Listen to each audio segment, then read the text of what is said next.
আমি জানি স্যার, আমি জানি আমি আউটসাইডার, বারবার একই কথা বলার তো কোনো প্রয়োজন নেই, কিন্তু ঘরের লোকের সামনে আউটসাইডারকে এমন কোনো কথা বলবেন না যাতে আমাকে ঘরের লোকের কাছে কথা শুনতে হয়। আচ্ছা, আপনি তখন শ্রেষ্ঠ নামের গাড়িতে না উঠে আমাদের গাড়িতে উঠে পড়লেন কেন? আর আমাকেই বা ফুলটা আপনি ধরতে দিলেন কেন? তুমি কি ভেবেছিলে ওটা তোমাকে প্রায়োরিটি দেওয়ার জন্য দিয়েছিলাম?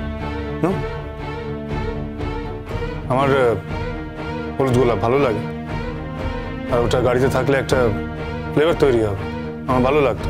আর হ্যাঁ, তোমাকে ফুলটা ধরতে দিয়েছিলাম, তার কারণে আমার ধরতে ভালো লাগছিল না, তাই জন্য। তুমি কি ভেবে বসলে? হ্যাঁ, আশ্চর্য। আমি শ্রেষ্ঠার গাড়িতে উঠিনি, আমি বাবার গাড়িতে উঠে এসেছি, এর মধ্যে তুমি ঢুকতে যাচ্ছ কেন?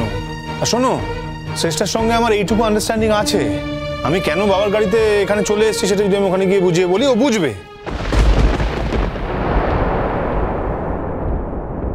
কি হলো ম্যাম, আপনি এখন এখানে কেন দাঁড়িয়ে আছেন আমি বুঝতে পারছি না। রান্নাঘর থেকে খাবারগুলো নিয়ে আসতে হবে তো, আর আমি আপনাকে হেল্প করার জন্য এখানে এলাম। হ্যাঁ, চলো চলো চলো। মেয়েটা আসলে কোনো কিছু মনে করে কোনো কথা বলে না, ওর বলার ধরনটাই এরকম একটু ঝাঁঝালো। তাই শঙ্কর বলছি যে ওর সঙ্গে এরকম ব্যবহার করা না, ওই মানে আর কি। বারবার শুনছি এখানে শরীর খারাপের কথা। বাবা, শরীর খারাপটা ঠিক কি? বললাম তো তোমার মায়ের শরীরটা ভালো যাচ্ছে না। হ্যাঁ, ভালো যাচ্ছে না সেটা তো শুনতে পাচ্ছি, কিন্তু খারাপটা কি যাচ্ছে সেটা তো বুঝতে পারছি না। তাছাড়া দেখেও তো বোঝার কোনো উপায় নেই। সেভাবে আর দেখলে কোথায় তোমার মাকে? আর দেখলে কি এত সহজে বোঝা যায়? আর তোমার মাও কোনো দিন বলবে না নিজের শরীর খারাপের কথা। অবশ্য আমি তো দেখছি যে দিনে দিনে ক্রমশ দুর্বল হয়ে যাচ্ছে, ভেতরে একটা শরীরের ভেতরে একটা কষ্ট আছে, কিন্তু নিজে তো কোনো কথা খুলে বলবে না। আসলে তোমার এই ঘটনাটা নিয়ে আমি কয়েকটা দিন একটু ব্যস্ত হয়ে পড়লাম, নইলে এই আজকালের মধ্যেই ডাক্তারখানায় নিয়ে যাওয়ার কথা ছিল। বাবা, যত তাড়াতাড়ি সম্ভব ডাক্তার দেখিয়ে নাও, নাহলে তুমি তো আবার এখানেই আটকে পড়ে থাকবেন। তোমার কি তাতে কোনো অসুবিধা হচ্ছে? হ্যাঁ, অসুবিধা হচ্ছে। তোমার সাথে আমার কোনো ইম্পর্টেন্ট কথা থাকলে এবং সেগুলো বলতে হলে আমাকে বারবার এখানে আসতে হচ্ছে বাবা, অসুবিধা হচ্ছে। হ্যাঁ, তো তুমি তো কলেজেও বলতে পারো। বাবা, আমি কলেজে এসব বলার সময় পাই না। না, কিন্তু তোমার অসুবিধা হচ্ছে বলে আমি তো তোমার মাকে ছাড়তে পারবো না। তাহলে বরং কথাগুলো তোমার শোনার দরকার নেই। না না, তুমি যখন এসে পড়েছই তখন বলে ফেলো, কি জরুরি কথা আছে বলো। তোমার সঙ্গে আমার কোনো জরুরি কথা নেই বাবা, মাকে তাড়াতাড়ি ভালো করে ডাক্তার দেখাও। আরে আরে, আমি যে কথাগুলো বলতে পারি না সেগুলো কেন বোঝো না তোমরা? যে কথাগুলো বলি শুধু সেটাই বুঝবে, তোমরা সবাই তাই করবে। খাবার দিয়েছি, এসো। হ্যাঁ, আসছি, এসো।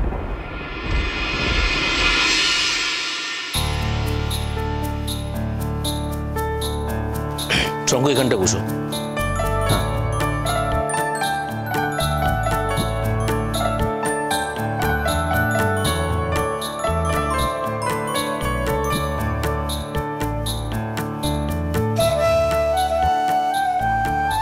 এত কাইল হয়ে গেল কখন ভদ্রমেলা? আর মেজাজ যেন খানিক নরম হয়েছে মনে হচ্ছে। শরীরটা খারাপ বলে কি? আরে ম্যাডাম, আপনার শরীর খারাপ হয়ে গেলে আমি লড়বো কার সঙ্গে? বাই এনি মিনস আপনাকে কিন্তু ভালো থাকতে হবে। হ্যাঁ, আর জুনিয়র ম্যাডাম, উনি আবার রিলিফের কাজে যাবেন, টিউশন বাড়িতে টাকা চাইবেন। যা যা পছন্দ করি না সেসব আমার চোখের সামনে ঘটবে। ওদের ফান্ডে টাকাটা আজই শাশুড়িকে ফোন করে দিয়ে দিতে হবে, কিন্তু কখনো বলা যাবে না যে টাকাটা আমিই দিয়েছি। শঙ্কর, শুরু করো। হ্যাঁ। মোহর, তুমি তোমার খাবারটা নাও। ম্যাম, আপনি আগে বসে পড়ুন। আমি এখন বসবো না মোহর। তাহলে আমি পরে বসবো। দেখো, কার কি লাগবে না লাগবে তাই জন্য আমি পরে বসবো। আমি তো দেখছি ভয়ঙ্কর অসুবিধা করে দিলাম। কেন, আমার সাথে কি টেবিলে শেয়ার করা যায় না নাকি? তা কেন, কখন কি লাগে তোমাদের তাই? কিছু লাগবে না, না আমাকে বাড়িতে গিয়েও খেতে হবে। বাড়িতে আজকে সেলিব্রেশন আছে। হ্যাঁ, তা তো বটেই। আচ্ছা, যতটা পারো খাও। হ্যাঁ, এখন দেখছি না এলেই ভালো হতো। যতটা পারবো খাবো, না খেলেও কোনো ব্যাপার না, সেরকমই তো মনে হচ্ছে, মানে তোমাদের মুখটা দেখে তো সেরকমই মনে হচ্ছে। আরে না না, তুই কেন এত মানুষকে ভুল বুঝিস বলতো? তুই তো বলছিস যে বাড়িতে সেলিব্রেশন আছে, সেখানে কত ভালো ভালো খাবার আছে। এখানে আর কি আছে? এখানে তো তেমন কোনো ভালো খাবার নেই, শুধু খিচুড়ি, ডিম ভাজা আর বেগুন ভাজা। তুই চটজলদি বলেছিস, তোর মাও চটজলদি যতটা পেরেছে রান্না করে দিয়েছে। রাগ করিস না, খেয়ে নে বাবা, খেয়ে নে। আর অদিতি, তুমি আর দেরি করো না, তাড়াতাড়ি বসে খেয়ে নাও, তোমার এমনিতে হজমের প্রবলেম হচ্ছে। ঠিক আছে, কতক্ষণই বা লাগবে? আমাদের হয়ে গেলেই আমি খেয়ে নেব। বললাম তো, দরকার হলে নিজেরা নিয়ে নেব। প্লিজ ম্যাম, আপনি একসঙ্গে বসুন। আপনার কিন্তু একদম দেরি করে খাওয়া চলবে না। আর আপনার চোখের মুখের অবস্থা দেখেছেন কি হয়েছে? আমার কিন্তু একদম ভালো লাগছে না। আপনি এবার খেতে বসুন। আপনি নিজের কেয়ার একটুও করছেন না দেখছি। বসুন। খুব পাকামো হয়েছে তোমার, অনেক পাকামো হয়েছে। এবার বসো বসো বসো, আমি বসছি।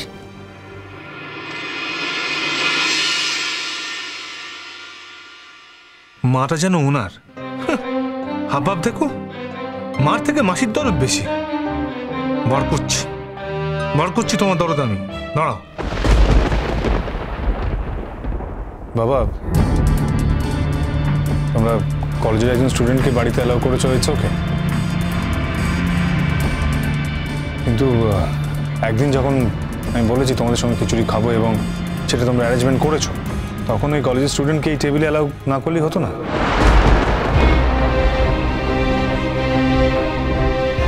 আই মিন, বাড়িতে তো আরো অনেক জায়গা আছে, সেখানে গিয়ে খেলেও তো পারতো। মোর প্লিজ, তুমি যেও না কোথাও। এরপরেও আপনি আমাকে বুঝতে বলছেন ম্যাম? কিছু বলার নেই। হ্যাঁ, আমি আমার প্রাইভেসিতে বিশ্বাস করি। আর প্রাইভেসি নষ্ট হোক এমন কোনো কাজ আমি করতে চাই না। তাই আমি তোমাদেরকে বললাম, আমি তো খাওয়া ছেড়ে কাউকে উঠতে বলি। আমি বলেছি যে অন্য টেবিলে গিয়ে খেলেই পারে। আমার পেট ভরে গেছে। এই বেলা অন্তত আমার আর কিছু খাওয়ার দরকার হবে না। সত্যি স্যার, আপনি আমাকে মনে করিয়ে দিয়ে ভালোই করলেন। আর আমিও এমন হ্যাংলা না, ম্যামের ভালোবাসা পেলে কেমন গলে যায়। আমি পাশের ঘরে আছি। Sorry sir, I am sorry.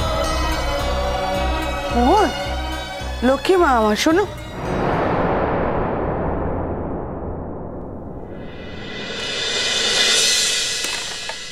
কিরে, এখনো অবধি কত গুনলি? আর বলছি, দাঁড়া। এই মোহর, জানিস আমাদের ফান্ডে অনেক টাকা হয়ে গেছে, অনেক টাকা। কত দুর্গত মানুষ বলতো, ঝড়ে তাদের সবার বাড়ি নষ্ট হয়ে গেছে। বেশি দূর যেতে হবে না, কাছাকাছি দেখ না, মানুষ দুবেলা খেতে পর্যন্ত পাচ্ছে না। আর শোন, আমাদের কাছে যতই টাকা থাক, এটা কিছুতে অনেক হতে পারে না, বুঝলি? মোহর, তুই ভাবতে পারছিস না, আমাদের যা সীমিত সামর্থ্য, সেই তুলনায় আমরা যেটা করেছি না, সেটা অনেক। এই যে জয়তি, ওর কাকা জানিস কানাডায় থাকে, আর আমাদের কত টাকা পাঠিয়েছে। কত? হ্যাঁ, জয়তি, আমাকে আমার আঙ্কেল $200 পাঠিয়েছে। আচ্ছা, তাহলে টোটাল কত হলো রে? তাহলে ওই 2 লাখের মতো হলো। আচ্ছা, কি করে এত হলো রে? কেন না হওয়ার কি আছে? শাশ্বতী, আমরা তো হিসাব করেছিলাম। হ্যাঁ দেখ, আমি এখনো অবধি 25,000 টাকা জোগাড় করতে পেরেছি।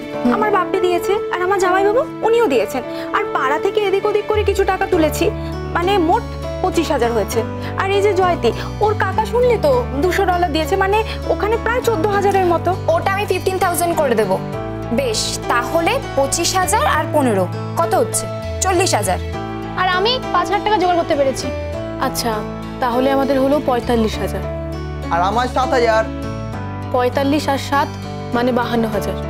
হ্যাঁ, আর ওরা তো আরো এখনো অনেক টাকা জোগাড় করবে। তবে আমি একটা কথা ভাবছি, জানিস তো, এই যারা দুর্গত আছে না, তাদের জন্য ওই ত্রিপল কিনবো, আর যাওয়ার সময় কিছু বিস্কিট, শুকনো খাবার, সেগুলোও নিয়ে যাব। আমি একটা কথা ভাবছিলাম, আমরা যদি কয়েকজন করে টিম বানিয়ে কাছাকাছি অর্থবান লোকেদের কাছ থেকে কিছু যদি চাল নিয়ে আসতে পারি, তাহলে আমরা সেটার ভাত রান্না করে তাদের দিতে পারি, কিংবা একটু সবজি, তাহলে অন্তত ওদের খাওয়ার ব্যবস্থাটা হয়ে যায়। ভাবতো, যাদের বাড়ি ঘর নেই তারা এখন কি করবে? যখন বাড়িঘর হবে তখন তারা নিশ্চয়ই রান্নার ব্যবস্থাটা করতে পারবে, কিন্তু এখন এখন কি করবে? আর হ্যাঁ, আমরা কিন্তু সাথে কিছু শুকনো খাওয়ারও দেবো আর টাকাও দিয়ে দেবো, যাতে ওরা বাড়ি ঘরে হাত লাগাতে পারে। মোহর, এটা কিন্তু তুই ঠিক বলেছিস। এরকম যদি সত্যি করা যায় না, খুব ভালো হবে। কিন্তু তুই যাদের কথা বলছিস তারা কি চাল দেবে? আগে থেকে বলে আসতে হবে। ঠিক আছে, দেখ সবকটা লোকেশন কিন্তু আমরা ঠিক করে ফেলেছি।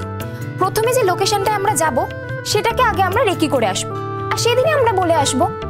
আচ্ছা, তোরা কি কেউ যাবে আমার সঙ্গে? হ্যাঁ, আমি যেতে পারি। না, আমিও যেতে পারি। আচ্ছা, তাহলে তুই আর অনুরাধা গিয়ে জায়গাটা অন্তত রেকি করে সবাইকে বলে দে, আর কজন মানুষ হচ্ছে সেটা একটু দেখে নিস। আমাদের তো সবকিছু রেডি করেও নিয়ে যেতে হবে, তাই না? আচ্ছা, তাহলে আমাদের কত হলো বল? ওই 90,000-এর মতো, তাই তো? আর শোন না, আমার কাছে ইনট্যাক্ট 1 লাখ রয়েছে, আর সেটা ক্যাশ। কে দিয়েছে? আসলে যে দিয়েছে সে নামটা বলতে বারণ করেছে। কিন্তু এই 1 লাখ টাকাটা আমি কার নামে চালাবো? যে দিয়েছে তার নাম তো সবাইকে বলতে হবে, নাকি?